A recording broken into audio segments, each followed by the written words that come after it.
The big room fell quiet. 20 alien leaders sat around a round table that glowed with blue light. They had just finished voting on something important. "The vote is final," said Chairperson Zix, a tall blue alien with 4 eyes. 13 say yes. 5 say no. 2 did not vote.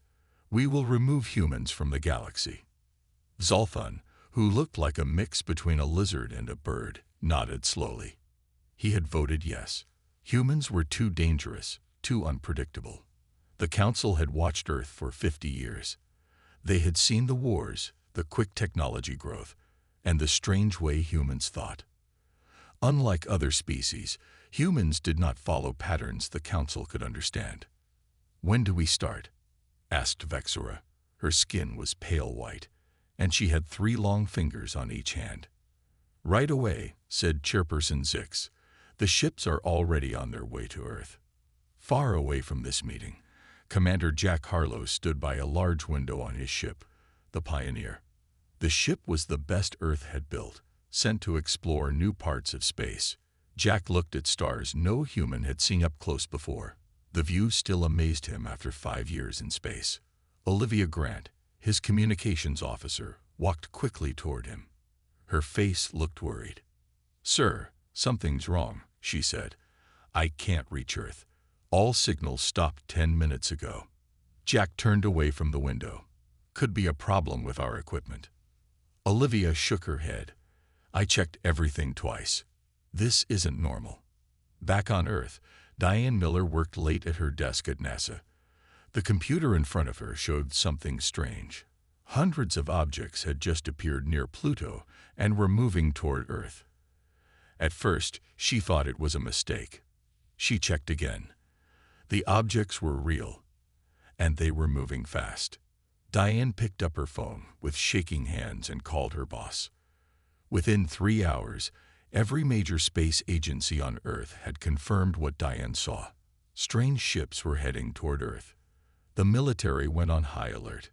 News stations began special reports. President Katherine Davis sat in the White House meeting room, listening to generals and scientists explain what they knew, which wasn't much. "How long until they reach Earth?" she asked. "At their current speed, about 8 hours, said General Wilson. Katherine made a decision. "I need to talk to the people. Everyone deserves to know what's happening." As the sun set in different parts of the world, people stopped what they were doing to watch their president appear on TV screens, phones, and computers. "My fellow citizens," she began. Her voice was calm but serious. "Today, we are not alone." In his living room, Alan Rivera watched the speech with his wife, Susan. They held hands tightly. "They're really coming," Susan whispered. "Do you think they're friendly?" Alan, who had served in the military for 20 years, didn't answer. Something in his gut told him this wasn't a friendly visit. As night fell across America, people looked up at the sky. Some prayed. Some partied like it was their last chance. Some packed their cars and drove to remote areas. By morning, the alien ships had surrounded Earth. They were huge dark shapes that blocked the sun in some places, creating shadow patterns on the ground. They'd made no sound. They sent no messages. In New York City, Nurse Patricia Watson looked out the hospital window at a ship hovering over downtown. Patients and doctors gathered around her, staring in silence. "What do they want?" a young intern asked. Before anyone could guess, a strange light began to shine down from all the ships at once. It wasn't bright. More like a soft glow that slowly spread across cities, forests, oceans, and deserts. The light touched every corner of Earth. And then the screaming started. The strange light covered Earth for 6 minutes. Then the screaming stopped.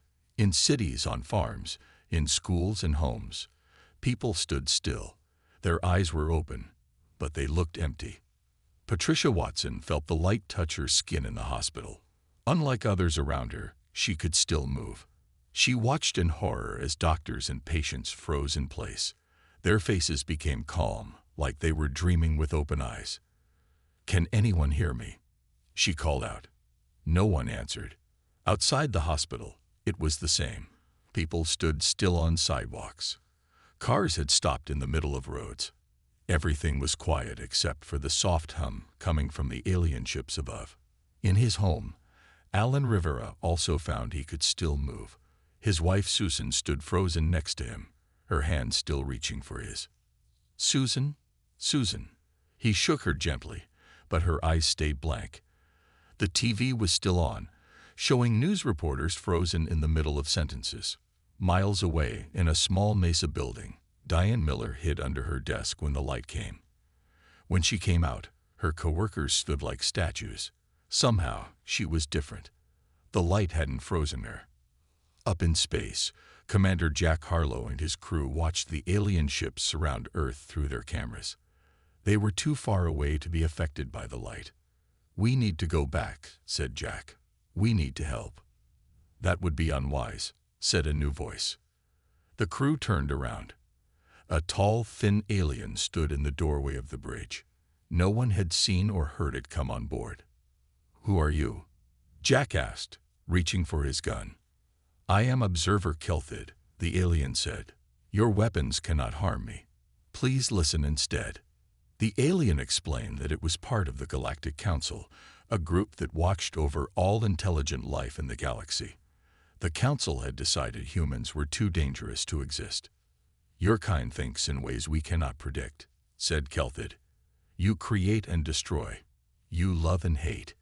You dream of stars and make them real. The Council fears what you might become." "So you're killing everyone?" asked Olivia, her voice shaking. "Not killing," Kelthid said. "We are calming. Soon, humans will stop having children. In 100 years, the last human will die peacefully. It is more kind this way." On Earth, Alan Rivera left his frozen wife and walked outside. The streets were silent. He called out, and soon found others like him, people who could still move and think. They gathered in small groups, confused and scared. "Why us?" asked a young man named Peter. "Why are we still normal?" "I don't know," said Alan, "but we need to find more people like us." At the hospital, Patricia tried to help the frozen patients. She found they could eat if food was put in their mouths. They would walk if gently pushed. But they couldn't speak or show any feelings. Diane Miller drove carefully through streets full of standing people. She was looking for others who were still awake. On her car radio, she tried different channels. Finally, she heard a voice. "Hello? Is anyone out there? This is Alan Rivera broadcasting from Chicago. I hear you," she said into her radio. "I'm Diane from Houston. I'm still me. There are more of us." Alan's voice crackled through the radio. "We're meeting at Grant Park. Find others if you can." In space, Jack Harlow made a difficult choice.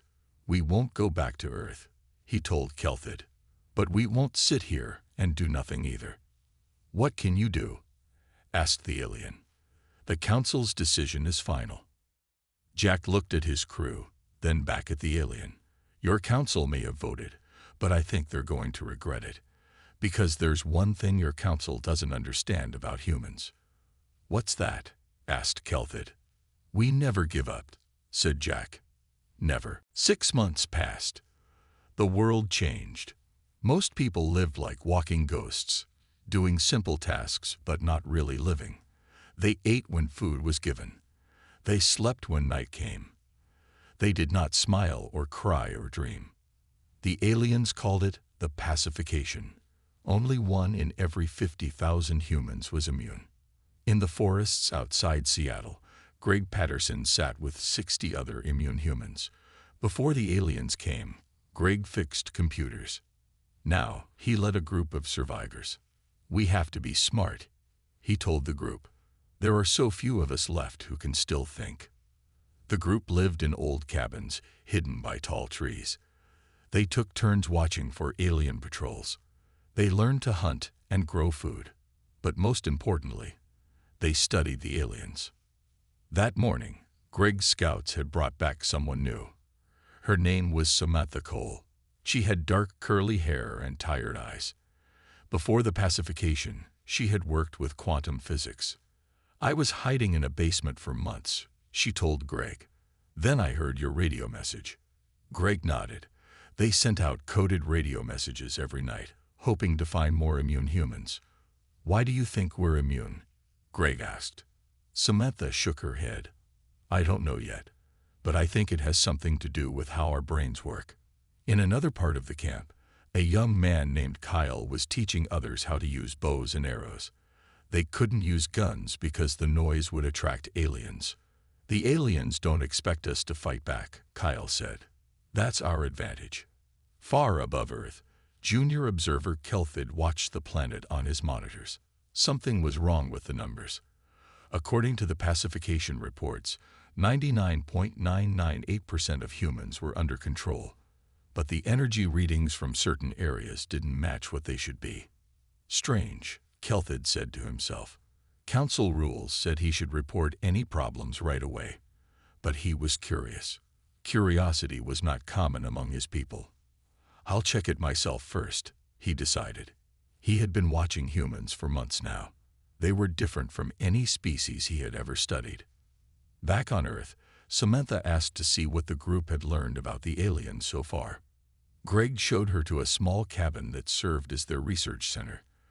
On the walls were drawings of alien ships and technology. On a table sat pieces of alien equipment they had managed to steal. We know they don't want to kill us quickly, Greg explained. They're stopping us from having children. In 100 years, no humans will be left. But why? Asked Samantha. Because they're afraid of us, said Linda Chen, who had been a biology teacher. She pointed to a drawing of an alien brain compared to a human brain. Look at the difference. Their brains develop in straight lines. Ours branch out randomly. We make connections they can't predict.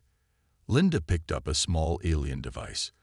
This is from their ship that crashed last month. It's some kind of scanner. It reads brain patterns. Samantha looked at it closely. May I? She asked, taking the device. For the next few hours, Samantha studied the alien technology. The others watched as she took notes and made calculations. I think I understand, she finally said. The pacification targets specific parts of the human brain, the parts that make us creative and unpredictable. But in some of us, those parts are wired differently.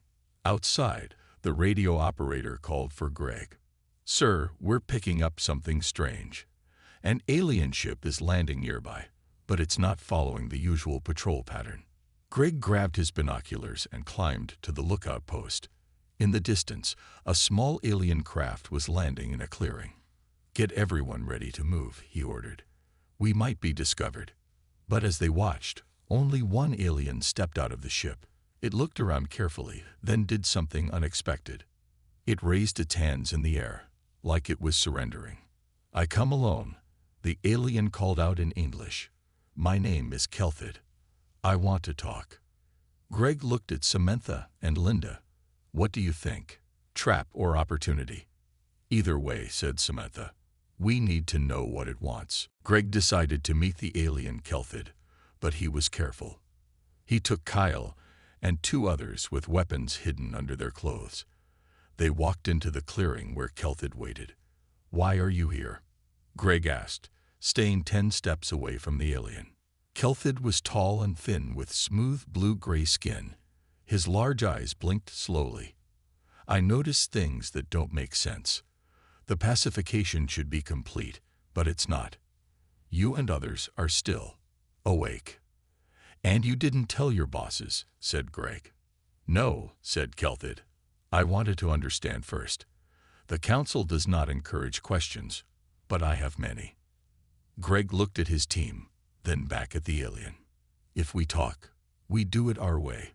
You come to our camp, but we cover your eyes so you don't know exactly where it is.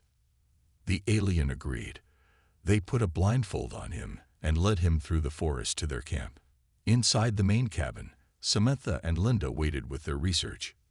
You're taking a big risk, Samantha whispered to Greg. Sometimes you need to take risks to get answers, he replied. They sat Kelthid down at a table. The alien looked at their research on the walls with interest. "You've learned much about us," he said. Linda stepped forward. "But not enough. Why does your council want to erase humans? We never did anything to you." Kelthid was quiet for a moment. "It's not what you did. It's what you might do. In the 10,000 years the council has washed over the galaxy, we have never seen a species like yours." "What makes us different?" asked Samantha. "Everything," said Kelthid. "Most species develop in predictable ways. They follow patterns. The council can see what they will become, what choices they will make." "But not humans," said Greg. "No. Your minds work differently. You make connections that seem random. You create things we would never imagine. You destroy things we would preserve. You love things we would ignore." Linda showed him their drawing of human and alien brains. "Is this accurate?" Kelthid seemed surprised. "Yes. How did you know?" "We found a scanner in a crashed ship," said Linda. "We studied it." "That's exactly what I mean," said Kelthid. "No other species would think to do that. They would use the technology as it was made to be used. They wouldn't try to understand how it works." Samantha had been taking notes. "So your council is afraid of us because we're unpredictable?" "Yes," said Kelthid. "The vote to erase humans was close. Some wanted to study you longer. Others wanted to test you. But the majority feared what you might become." "What about you?" Greg asked. "What do you think?" Kelthid's large eyes blinked. "I think the council made a mistake. That's why I'm here." Outside, Kyle came running in. "Greg, we found something." A bigger alien ship crashed about 10 miles east. It looks damaged but mostly intact. Greg turned to Kelthid. "Did you know about this?" "No," said Kelthid. "I came alone in my small observer craft." Greg made a quick decision. "Kyle, get a team ready. We're going to check out that ship. Samantha, Linda, keep talking to our guest. Learn everything you can." As Greg's team prepared to leave, Samantha asked Kelthid more questions. "Has the council ever found another species like humans?" "Once," said Kelthid. "Long ago. They were called the Vex. When they learned the council planned to erase them, they destroyed themselves. The council saw this as proof they were too dangerous to exist." "What made the Vex special?" asked Linda. "They could change their thinking. Adapt quickly. Learn from mistakes," said Kelthid. "Like you." In the forest, Greg led his team carefully toward the crashed ship. When they reached it, they saw it was much bigger than Kelthid's small craft. A large crack ran down one side. "Look for survivors first," Greg ordered. "Then we search for anything useful." Inside the ship, they found 3 dead aliens. The ship's computers were still working. One of Greg's team, a woman named Mia who used to work with computers, tried to access the alien system. "I think I can read this," she said after a while. "Their language is different, but the way they organize information is simple." She pointed to a screen with moving symbols. "This is a map of all their ships around Earth. And this," she touched another screen. "This looks like their main plan for the pacification." Greg looked at the strange symbols and diagrams. "Can you download this?" Mia nodded. "I think so. But there's something else you should see first." She touched more symbols, and a new screen appeared. It showed pictures of different human brains. "They're studying why some of us are immune," said Mia. "And they're worried about it." 1 month after meeting Kelthid, the resistance grew stronger. Greg's group now had over 200 immune humans. They had moved their camp 3 times to stay hidden. The crashed alien ship gave them new knowledge and tools. Samantha worked day and night studying the alien technology. She made an important discovery. "Look at this," she told Greg one morning. She held up a small device that glowed green. "This measures brain activity. The aliens use it to check if the pacification is working." "How does that help us?" asked Greg. "I tested it on everyone in our camp," she said. "Our brains are changing. The parts that the pacification tried to shut down are growing stronger." Linda joined them. bringing more test results. She's right. The aliens didn't just fail to shut down our minds. They accidentally made us stronger. Greg looked confused. Stronger how? Different for each person, said Samantha. Some can sense when aliens are nearby. Others can remember things they only saw for a second. A few can even understand alien language without learning it. Is that possible? Asked Greg. It shouldn't be, said Linda. But it's happening. The pressure of the pacification forced our brains to adapt. Across the country, other groups of immune humans were making their own discoveries. In Texas, Diane Miller led a group that found they could briefly wake pacified humans by playing certain sounds. In Chicago, Alan Rivera discovered that some immune humans could disrupt the pacification field for short periods, allowing normal humans to wake up for a few minutes. In Washington, D.C., a small group led by Patricia Watson had captured an alien and learned how to use its communication device. For the first time, immune humans across the country could talk to each other safely. We are not alone, Patricia told her group after talking with Greg's team. There are thousands of us fighting back. At the hidden camp, Kelthid continued to help the humans. He showed them how alien technology worked and explained council plans. He seemed fascinated by how quickly humans learned. It took my people 100 years to develop communication technology, he said, watching Mia work on an alien device. You learned it in weeks. We're good at figuring things out, said Mia with a smile. Especially when we have to. One afternoon, Greg called a meeting of all the camp leaders. Samantha, Linda, Kyle, Mia, and several others gathered in the main cabin. We've been hiding and learning, said Greg. Now it's time to act. The aliens think we're just a small problem that will go away. We need to show them they're wrong. What do you suggest? Asked Kyle. We attack their control centers, said Greg. Kelthid showed us where they are. If we can damage them, the pacification fields might weaken. That's risky, said Linda. We don't have many weapons. We have something better, said Samantha. She placed a small black box on the table. I call this the disruptor. It sends out a signal that confuses alien technology. It's not perfect, but it might give us a chance. Mia looked impressed. You built this from the alien parts. Yes, said Samantha, but I built it my way, not theirs. That's why it works differently. In space, the Council held an emergency meeting.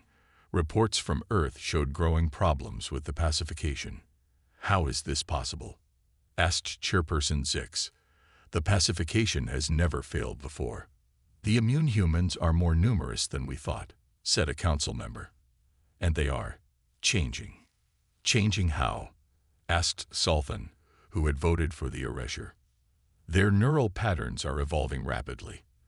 They're adapting to our presence in ways we didn't predict. Chairperson Zix looked troubled. Send more observers. Increase the strength of the pacification fields. This resistance must be stopped. Back on Earth, Greg's team prepared for their first major attack. They loaded trucks with supplies and weapons. Samantha carefully packed her disruptors. Do you think this will work? Mia asked her quietly. I don't know, said Samantha, but we have to try. And I do know one thing, the aliens are worried. They wouldn't send more ships if they weren't afraid of what we might do. Greg looked at the team, people who had been ordinary citizens before the invasion. Now they were humanity's last hope. Remember, he told them, we're not just fighting for ourselves. We're fighting for everyone who can't fight back, for all the frozen people waiting to wake up. As they drove toward the nearest alien control center, Greg thought about what Kelthid had told them. The Council feared humans because humans were unpredictable. They were right to fear us, he whispered, but they made one big mistake. What's that? Asked Kyle, who was driving. They made us stronger by trying to make us weaker, said Greg. And now, they'll see what humans can really do. Night fell as Greg's team approached the alien control center. It was a tall silver building surrounded by a blue light. 5 alien guards stood at the entrance. Remember the plan, Greg whispered to his team. Kyle's group creates a distraction. Samantha and Maya plant the disruptors. The rest of us provide cover. Everyone nodded. They had practiced this for weeks. Kyle took 3 people and moved to the east side of the building. They carried small devices Samantha had made that would create loud noises and flashing lights. "Ready?" Kyle asked his team. They nodded. 3, 2, 1, go. They threw the devices, which landed 100 feet from the building. Suddenly, bright lights flashed and loud booms echoed through the night. The alien guards turned toward the noise and moved to investigate. "Now," Greg signaled to Samantha and Mia. The 2 women ran toward the building, keeping low to the ground. Each carried a backpack with disruptors inside. At the wall of the building, Samantha took out a special tool they had made from alien technology. It created a hole big enough for them to crawl through. Inside, the control center was filled with strange machines. Lights blinked on panels that covered the walls. In the center of the room stood a tall column of blue energy that rose to the ceiling. "That's the main pacification transmitter," whispered Samantha. "We need to place disruptors all around it." They worked quickly, putting the black boxes at key points around the room. Each disruptor was set to activate after 30 minutes, giving them time to escape. Meanwhile, outside, the alien guards realized the distraction wasn't a real threat. They turned back toward the building. "They're coming back," warned one of Greg's team. Greg grabbed his radio. "Samantha, Mia, you need to hurry." Guards returning. Inside, the women heard Greg's warning. They had placed most of the disruptors, but needed to set the main one directly on the blue column. "I'll do it," said Mia. "Cover me." As Mia approached the column, an alarm started to sound. Red lights flashed throughout the building. "They know we're here," said Samantha. "Hurry." Mia reached the column and attached the main disruptor. As soon as it touched the blue energy, something strange happened. The column's light flickered and changed from blue to purple. "What's happening?" asked Mia. Samantha looked at her readings. "The energy is changing. The disruptor is affecting it more than I expected." Suddenly, the column shot out a pulse of purple light that spread through the building and beyond. Both women fell to the floor as the wave passed over them. "We need to get out now," shouted Samantha. They ran back to the hole in the wall and escaped outside. Greg and his team were waiting in the trees. "What was that pulse?" Greg asked. "I don't know," said Samantha. The disruptor did something unexpected when it touched the main column. As they watched, the purple light spread from the control center in a huge wave. It moved across the land in all directions. "Should we still wait for the disruptors to activate?" asked Kyle. "I don't think we need to," said Mia, pointing toward the city nearby. In the distance, lights were turning on in buildings that had been dark for months. Cars that had been stopped in streets began to move again. The pacified humans were waking up. "It worked better than we planned," said Samantha in amazement. "The pulse must have disrupted the pacification field completely." Greg's radio crackled. It was Patricia calling from Washington, D.C. "Greg, something's happening here," her excited voice came through. "People are waking up all over the city. Did you do this?" "I think we did," said Greg. "Is it happening there too?" "Yes, and I'm getting calls from Chicago and Houston. It's happening everywhere the purple wave has passed." In space, the Council ship received urgent messages from Earth. The main display showed a map of the planet with a purple wave spreading across it. "Impossible," said Chairperson Zix. "The humans have disrupted our entire pacification network with one attack." "How could they do this?" asked another council member. "Our technology is far beyond theirs." "They didn't use our technology in the way we designed it," said Zolfan, who was studying the reports. "They changed it, made it work differently. No species has ever done that before." Chairperson Zix stood up. "We must respond immediately. Prepare the elimination protocol." "But that would destroy the entire planet," said Zolfan. The vote was for gradual erasure, not destruction. "We have no choice," said Zix. The humans have proven they are too dangerous to exist, even for a short time. As the council argued, on Earth, millions of humans woke from their trance. They were confused at first, but then angry when they learned what had happened to them. 3 days after the Purple Wave freed humanity, alien ships gathered around Earth. They formed a ring in space, all pointing toward the planet. They're preparing to attack, Kelthid told Greg and the others. The Council has activated the elimination protocol. They will destroy Earth rather than let humans continue to exist. How much time do we have? Asked Greg. Maybe 1 day, said Kelthid. They need to position all ships correctly first. Samantha had been studying the alien communications they captured from the control center. I think I found something, she said.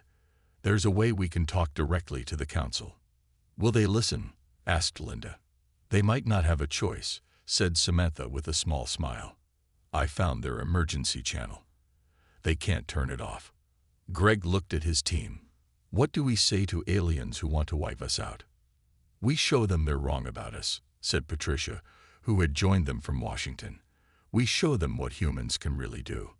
Samantha and Mia worked through the night, setting up the communication system. They used parts from Kelthid's ship and the crashed larger ship. By morning, they were ready. This will send our message to every council ship in their home world, said Samantha. But we only get one chance before they block us. Greg stood in front of a camera they had set up. Kelthid helped translate his words into the council language. Attention, Galactic Council. Greg began. I speak for the humans of Earth. We know you plan to destroy our planet. Before you do, we ask you to consider one thing. In the council chamber, the emergency channel suddenly activated. Screens showed a human face. Greg's face. Council members looked at each other in surprise. How did they access this channel? Asked Chairperson Zix. This is impossible.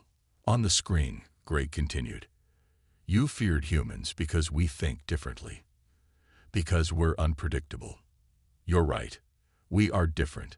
But that doesn't make us a threat. Greg held up a small device. This is a disruptor. We made it from your technology, but we changed it.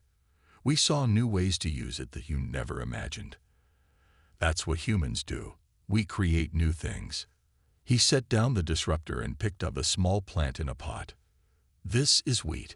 Thousands of years ago, it was a wild grass.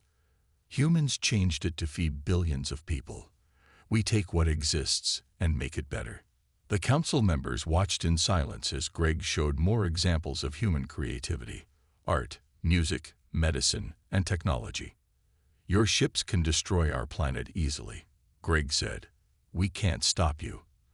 But ask yourselves, what might humans create that could help the galaxy if you give us the chance? In the council chamber, Salthun stood up. The human makes a valid point. Their unpredictability is not just dangerous, it's valuable. They solve problems in ways we would never consider. Another council member spoke. The Vex chose to die rather than face erasure. These humans choose to reach out to us instead, even knowing our plans. That shows wisdom. Chairperson Zix looked troubled.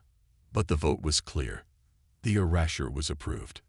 Then I call for a new vote, said Zolfan, based on new information. 2 hours later, Kelthid received a message from the council. He translated it for the humans. They're stopping the elimination protocol, he said, his voice showing surprise. The council wants to talk. Over the next week, a delegation of council members came to Earth. They met with human leaders from around the world. Both sides shared knowledge and concerns. We misjudged you, Chairperson Zix told Greg during one meeting. We saw only the danger in your unpredictability, not the potential. And we didn't know there were others out there, said Greg. We have much to learn from you. The final agreement was reached after a month of talks. Earth would join the galactic community, but with a special role. Humans would become problem solvers, helping find new solutions to old challenges across the galaxy. 1 year later, the first human ship, with Greg as its captain, left Earth to visit the Council's homeworld. Samantha and Linda went with him as science officers. Kelthid served as their guide. Standing on the bridge, looking back at Earth growing smaller in the distance, Greg thought about how close they had come to extinction.